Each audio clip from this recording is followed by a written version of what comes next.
Recall this, it's 2009 and your beloved World of Warcraft subscription just got cancelled by your mom. She can no longer afford to fund a literal addiction for $15 a month. Maybe it's time to go outside and, I don't know, touch grass? I mean, it could be a good change for you. What the hell?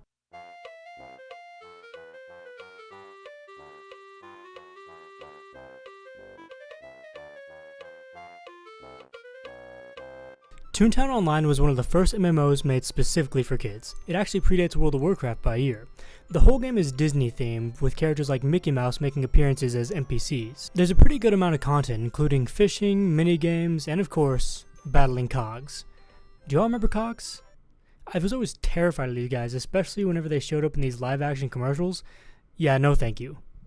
For those of you who don't know, they're these weird capitalist robot monsters who want to ruin all the fun of Toontown and replace its buildings with these gray corporate towers. Luckily, you can go in with your friends to raid them and restore them to how they're supposed to be.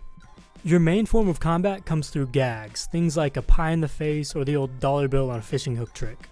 The turn-based battle system is fun but can definitely be repetitive at times. Unfortunately, the never-ending battle between Toons and Cogs would end in 2013 with the closure of Toontown Online. But with the efforts of some dedicated fans, we now have Toontown rewritten. It's basically a one-to-one remake of the game, with some extra content as well. It's also free to play, so it's definitely worth checking out for a nostalgia trip. Alright, Toontown is awesome and all, but let's say you want to play something a little more violent. I present to you Free Realms. Created in 2009 by Sony Online Entertainment, this game was definitely made to capitalize on the popularity of the genre at the time. It wasn't just a cash grab though, this game actually had a lot to offer and was really fun. Just like with Toontown, you had some fun minigames, only these felt a bit more polished. Games like cooking, soccer, and tower defense. I really liked that one.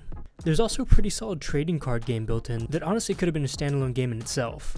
The combat portion of the game was always my favorite. You would take on these quests to go fight pretty generic enemies honestly, but what can I say, there's just something about seeing these numbers go up that sends endorphins to my brain. It should be clear by now that the main appeal of this game is the sheer amount of content available, and it's a pretty good business model. Free Realms at one point had 20 million registered users. Unfortunately, despite this healthy population, the game was shut down only 5 years after its release in 2014. Sony had more important projects that needed the resources at the time, and frankly, kids don't spend money on video games. Well, these days.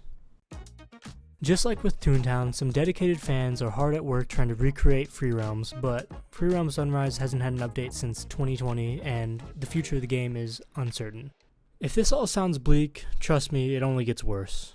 Club Penguin was undoubtedly the most popular MMO for kids. If you had played any of these games, it was probably this one. I mean, it was basically universally loved throughout its entire lifespan. For good reason too. The world had an awesome aesthetic, fun minigames, and, I mean, come on dude, it's penguins. While other games may have focused on an overarching plot or goal, Club Penguin had a really heavy focus on the social aspect of the game.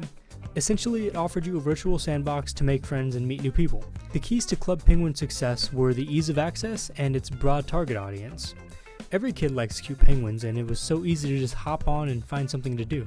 Special holiday events also kept the player base alive by changing things up every once in a while and adding new content. Unfortunately though, that wouldn't be enough. After a strong 12-year run, Club Penguin was finally shut down by Disney. But don't worry, some dedicated fans, it was shut down too. Yeah, Disney isn't going to give us back Club Penguin. But despite this, Club Penguin will continue to live on in the most important way. Through the memes.